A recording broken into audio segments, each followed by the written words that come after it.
Allow me to paint you a picture. From day one, the plan was to break you. That was always the goal.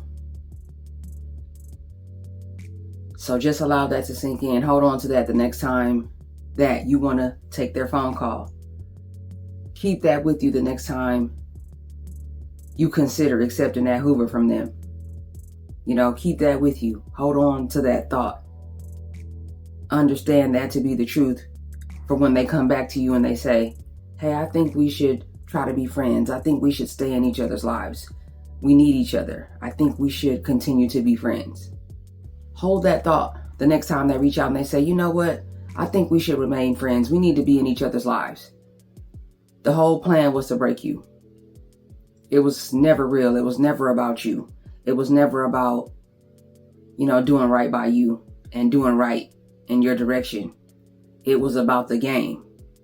It was about what they could get away with. They get off on seeing what it is that they can get away with you. They get off on seeing what they can get away with you. That's what it was always about. So there's no need for you to feel bad. There's no need for you to feel guilty.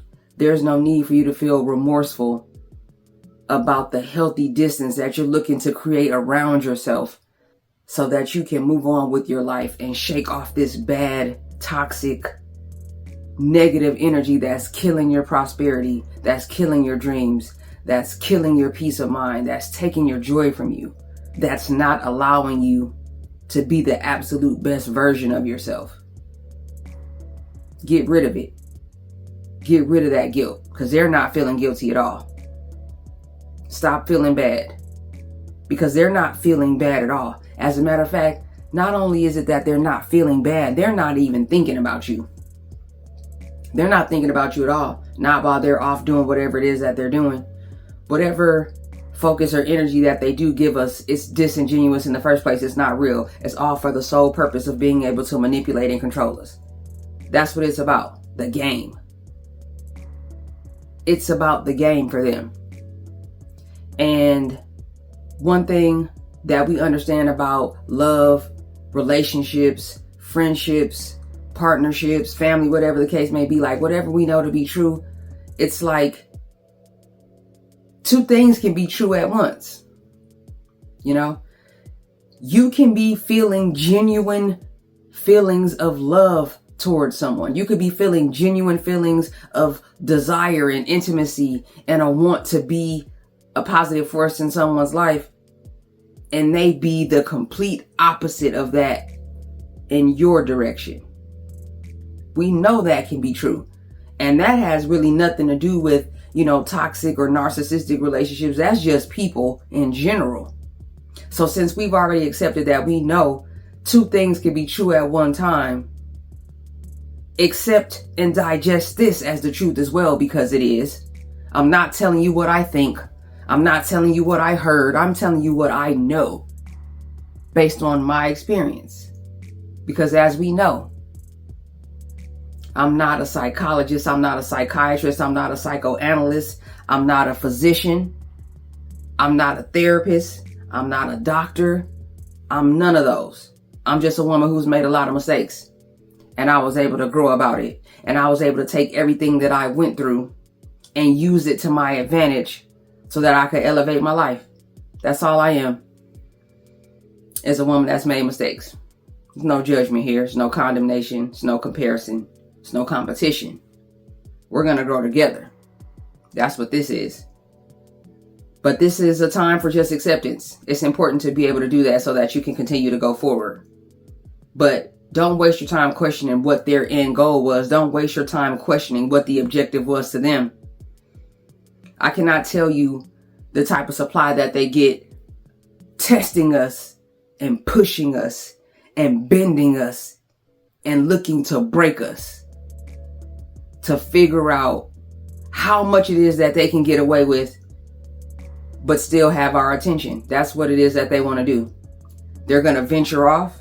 They're going to take the energy that you give to them and they're going to distribute that throughout They're going to be entertaining other sources of supply. Sometimes it's going to be men. Sometimes it's going to be women. Sometimes they're going to be younger. Sometimes they're going to be older. Sometimes those people are going to be single. Sometimes those people are going to be in relationships. Sometimes it's another narc. And who needs that type of energy? But that's what you will be inviting into your life if you continue to waste your time, you know what I mean, going through these 3 phases with them. Love bomb, devaluation, and discard. Like if you continue going through those phases with them, the Hoovers will come because it's a part of the game. And the more and more you accept that Hoover, the less and less they respect you, which they don't respect you in the first place. The more and more you entertain the Hoovers and you stay on that hamster wheel and you continue playing that game with them, the less that they respect you. Because we already know they have no respect as it is. I mean, one could argue like they don't respect themselves. Not based on my humble opinion, not based on my experience. They don't respect themselves. That makes it virtually impossible for them to be able to respect you too. They don't even respect themselves. They don't respect your health and they're not worried about theirs. It's like for them, they're entitled. They think that they can do whatever it is that they want to do with whomever they want to do it with, lay with whoever they want to lay with. And we're just supposed to accept it. Whatever the crumbs are that they do decide to leave behind, we're just supposed to accept it. And be happy with it. But they want the maximum from us. They're going to continue pushing the limits on you. They're going to continue applying pressure to you and not in a positive way. It's like they want to give you the absolute bare minimum while sucking you dry of your energy and your love and your life force. The plan is to break you and to break you down and to finish you. It's not to make you a better person. It's not to build you up. It's not to add to your self-esteem. It's to break you and break your will so that you don't even want to be with anybody else, so that you can never be happy again, so that you'll never pursue those goals, even if they know what those goals are. They want to break you. They want to break you because it's like they're definitely never going to want to see you happy and in a new and healthy relationship with someone else because they know what you're about. Especially if you're strong, especially if you're resistant to their will, especially if you're not accepting the Hoovers, especially if you've been working out, especially if you're pursuing your goals, especially if you're pouring into your children and they're stalking you on social media, even beyond the love bomb and beyond the smear campaign. They don't expect you to be able to survive that. The last person they was with didn't make it. They're staying in contact with people that knew their exes and the flying monkeys, and they got these reporters and plants and people reporting back to them, and the orbiters who are waiting for their turn. Put me in, coach. Put me in the game, coach. They're staying in contact with people who know about their ex so that they can report back. It's almost like that serial killer that finds their way back to the crime scene. Like after they do their dirty work and they take their little memento, their keepsake, so that they can remember the harm that they did, they return to the scene of the crime. That's the same thing that toxic and narcissistic people do. They come back to the scene of the crime and they stand in the crowd, yellow tape all around, carnage everywhere. Like they come back to see their work. They come back to admire what they did. That's exactly how it is that they're doing the last source of supply that they had. And that's exactly what they intend to do with you. So don't be surprised that they're networking and exchanging contact information with your family members, your close friends, people that you know, your co-workers, because that's another way that they'll get you. If all those people play into their hand as well, they'll stay in contact with the toxic and narcissistic person because that person doesn't understand what it was that you were dealing with. How could they? The average person won't. Most people won't. They're not going to understand what you went through. And if you're anything like me, I don't like people in my business. So I'm just not going to go around letting everybody know what it is that I'm dealing with. I'm going to strategize and I'm going to figure it out. Yes, it's important to have a support system, but not everybody's going to understand unless they've been there. And we got each other. You got me and I got you because we've been there. Like we've been through it. So we know what it's about. So they're going to look to stay in contact with your coworkers. They're going to look to stay in contact with your little cousins and people that you cool with. They're going to look to stay in contact with your parents. Hopefully you don't have the type of parents that will continue to entertain that foolishness, but it happens. I've heard stories, like I've seen it. And they're performing for these people. It's a facade for these people. It's make-believe for these people. They never got a chance to see the side of this toxic or narcissistic person that you did. They don't know them as well as you do. At all. They don't know. So the same way they did with that previous source of supply, they want to do that with you. After they push your limits, disrespect your boundaries completely, and look to dismantle you and pick and prod and poke at everything that you believe in and that you hold dear, then they put on the innocent face for the people around you and play victim. And they'll use those people to report back about you. Oh, how are they doing? Did they move on? Did they get that new job? Did they find a new relationship? Where are they living? Are they still in town? Did they move out of state? Did they finally get that degree? Were they able to start that business? What is it that I might be possibly losing out on? Because they know your strength. They know your power. And one of the things that they fear is that all the pure, not perfect and not flawless, but all of the pure things that you did in their direction, they're afraid of you sharing that with someone else. They know your worth. They know your worth even better than they know their own worth. They don't respect it and they don't appreciate it and they don't value it, but they know your worth and they see you. And that's what they're afraid of. They don't want to know that you find happiness somewhere else. They don't want to know that you've moved on. Nobody wants to be forgotten. Let's be real about that. Nobody wants to be forgotten. Nobody. Not even them, especially not them. And in their ego, you shouldn't be able to forget them. That's how they see themselves. It's that false sense of self that they have. We were never supposed to see value in ourselves enough to want to move on and do better. And certainly not in a new relationship with someone else. They were supposed to bend us and break us and drain us and end us to the extent that we never even want to be in another healthy relationship, that we never even want to be with anyone else. We never even want to move on and find love for real, but it happens. It happens for a lot of us. So don't discount that. Heal about your situation, because a part of that is how you get your get back. A part of that is how you get your win. And even though vengeance is not ours and that's not our focus, that's just a byproduct of you healing and growing and moving on. So keep that in mind when you're feeling bad, because you got them blocked, because they're reaching out to you from random numbers, because they're using other people to try to make contact with you, but you're not feeding into it. You're not entertaining it. You're not accepting that energy. Don't feel bad. And if you do, don't feel so bad that it makes you go back and accept that Hoover. Tuck it in. Tuck it in, because it's not about the feelings. It's about what you do with it. The feelings are natural. The feelings are going to come. I'm not going to lie. And I'm not going to judge you or condemn you about that, because it's a part of the healing process. The feelings are what they are, but it's what you allow them to do that makes a difference. It's how they have an impact on you that makes a difference. But the idea was to break you and to break you down, have you looking bad out here. Have you looking like a fraction of yourself. No energy, no glow, no ambition, no drive, no pride in your appearance and your hygiene and your presentation. It's just to take you down to your bare minimum, because they see you as nothing. And as far as they're concerned, the only value that you have is in them. The only value that we have is the value that they give us. That's how they see us.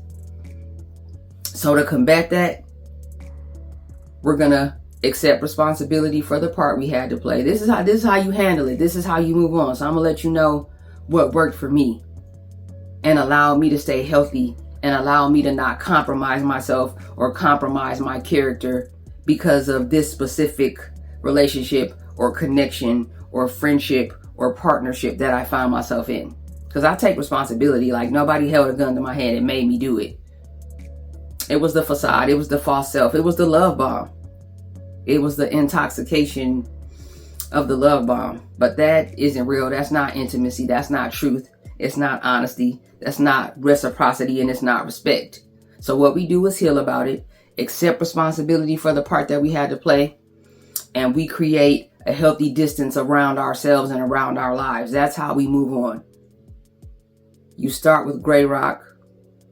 If you hadn't had an opportunity to check that out, I'll go ahead and link it in the video. Check out my video where I talk about gray rock, which helps you lead into no contact, because no contact is money. As we know, no contact is where we want to be.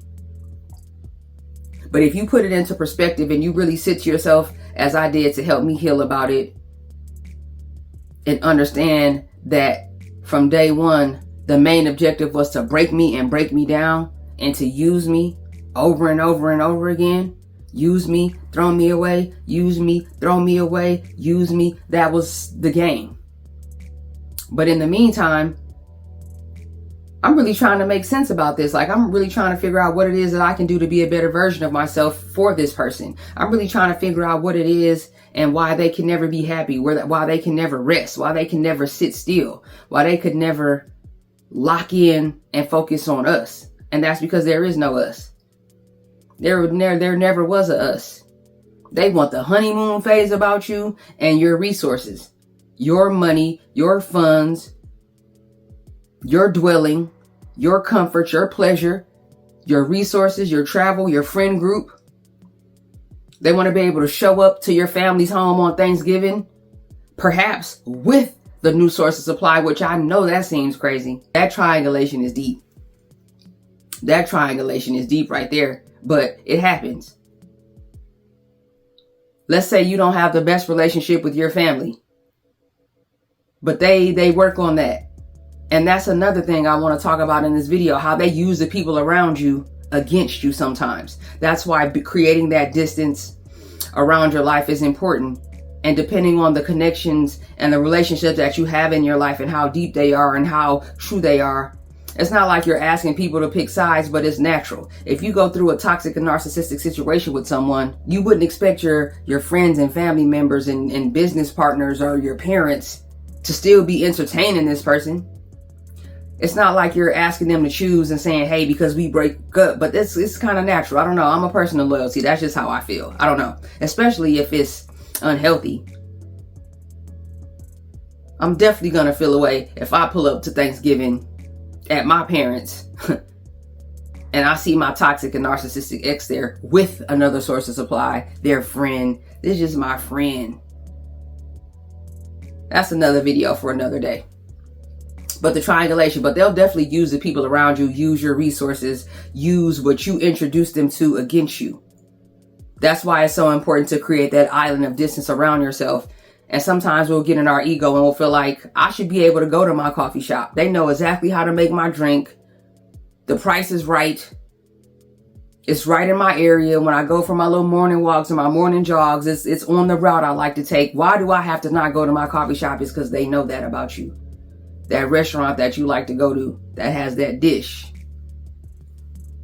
You know what I mean? Chef's kiss. They got that dish you like. But they know that. They know you like to go there on Thursday evenings after work. They know that about you. They know where you like to work out. They know you like to shop. Because they study you. You got to understand from day one, they're plotting on you because they've done this before. You may not recognize it that way, but that's why we're here. And I got you. They've done this before. You're not the first one. You're not the last. It's going to continue. It's a cycle. So because they're using their past experiences and the things that worked to break the people that they were with before, and they got those people still entertaining them and accepting the Hoovers and all that, they're expecting that same thing for you. So they're using some of those same dirty tricks that work for other people. And that's one thing I can tell you about narcissists specifically. They live a lot on past relationships and past connections with people, and they're expecting you to be the same way. They don't look at you like an individual with your own original thought. They think you're just like everybody else. They think that you are just like everybody else that they broke, and everybody else that they hoover, and everybody else. Let's just be friends. We were never friends, because if we were friends, I wouldn't be hurting like this. If we were friends, you wouldn't have disrespected me like this, disrespected my home, disrespected my children, disrespected what I do for a living, how I make my living. You wouldn't be smiling in my parents' faces. You wouldn't be popping up unannounced. You wouldn't be pretending like you weren't looking to end me. We're not friends, and we never have been, and we never will be. You got to create an island around yourself.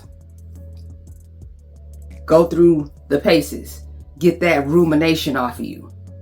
The ruminating. That was a struggle for me. I can admit that, you know.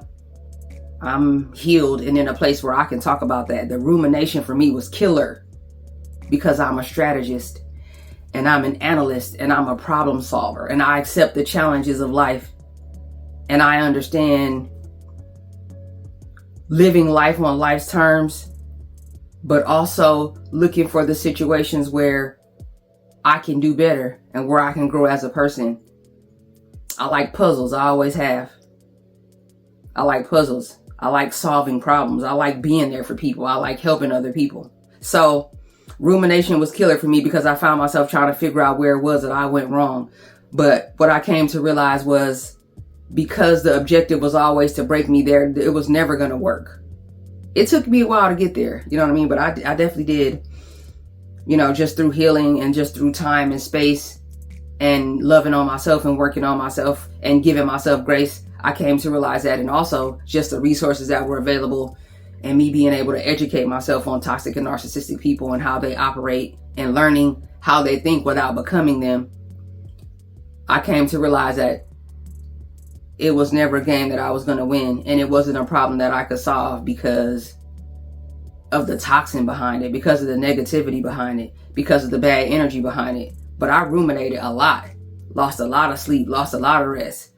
A lot of restless nights as a result of that. The rumination and just asking myself the same question over and over. How did I get here? Why did this happen? What is it that I could do to prevent it?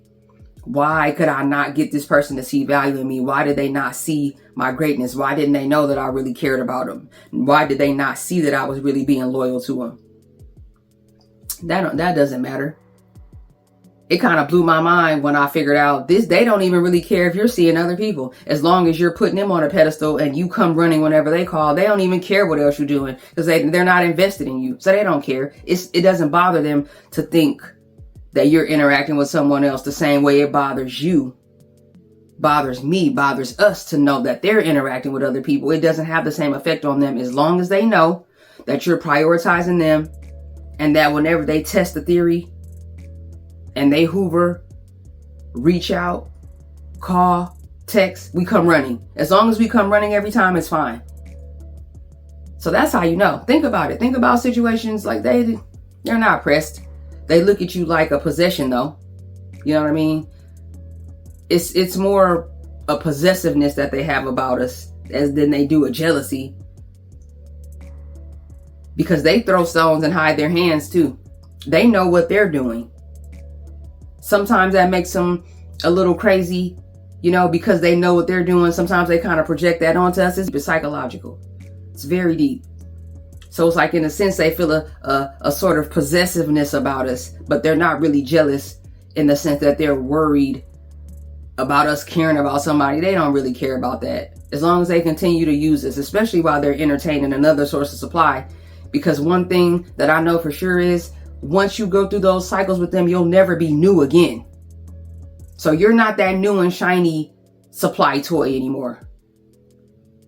You're not the new and shiny supply toy anymore. They've already gone through the cycles with you. And the fact of the matter is, as I previously stated, the more you accept the hoovers and you continue to entertain them, the less they respect you and see value in you anyway. It's almost like they want you to put up a fight. It's sick. It's wicked. It's a twisted game that they play. But they really just want you to be chasing them and pursuing them, because that's how it's like a sick, psychological, toxic, narcissistic Hunger Games type vibes. Like they want you to be chasing them. Like they want you to continue to participate. It's like the game only really works for them at a high level is if the tug of war continues. If you keep going back and forth, if you keep trying to prove your point, if you keep trying to prove your worth, all while they're entertaining other people and looking to break you throwing it in your face, rubbing it in your face, and respecting you less and less and less and less. I don't know about you, but the respect for me is more important than the love. Than any gifts or any physical pleasure. It don't mean nothing. And none of that means anything without the respect and without the dignity and without my protection and without my care. Without you respecting my mind, respecting my boundaries. Gotta admit, going through something like this, especially if you've been through it more than one time, as you reflect on it to move on, it changes the way you think about relationships. It really does. We definitely won't cower away. We're definitely not blocking any blessings, because when you fight so hard to keep the bad out, a part of you blocks out some of the good too. And that's a real thing. Build that island around yourself. Understand that you have to stop, associating with some of the same people. If you have friends in common, you kind of got to cut that off, at least until you know for sure exactly who was about you, because of the smearing, because of the lies, because of the pretending, because of the posing that they do, because of the performing that they do. You're never going to know who's really about you, until the dust kind of settles about it. So you got to create that distance around yourself. You have to limit and block any forms of contact. No contact means exactly that. No contact, not even through them. No smoke signals, no DMing, no emails, no ghost texting, no drunk texting, no using a third party, none of that. They live for that, and that's applied to them. And that's all they really want to know, is if they can still reach you. So you got to make that clear, and understand too that you're not doing it about them. It's not vengeance. It's you doing it for yourself. We're doing this for ourselves. We're not doing it for them. But hopefully it makes it a bit easier for you to reach that next level of healing, to understand that the plan was always to break you and break you down. So just accept it as that, because it's the truth. It was never supposed to last. If you have any questions, comments, or concerns, as always, feel free to drop it down in the comment section. I definitely appreciate you all. Thank you so much for the support. I enjoy this. I'm locked in. I'm going to continue to give you value and give you great content. And we're here. For those of you who haven't had the opportunity, I'll link it up above in the video. Check out the Healing and Understanding playlist. Check out the other content on the channel. Get to know me better. My name is Biz, by the way. It's nice to meet you, and I appreciate you. Thank you so much for being here. And as always, I definitely do believe in you. Make sure that you're doing the same thing. Make sure that you're believing in yourself. And make sure that you write down your goals. Write down what it is that you want for yourself, and then put it into action. But you gotta, for your healing and for your safety, you gotta find yourself in no contact. It's the only way. It's the only way. You gotta find yourself in no contact. Never let them break you down.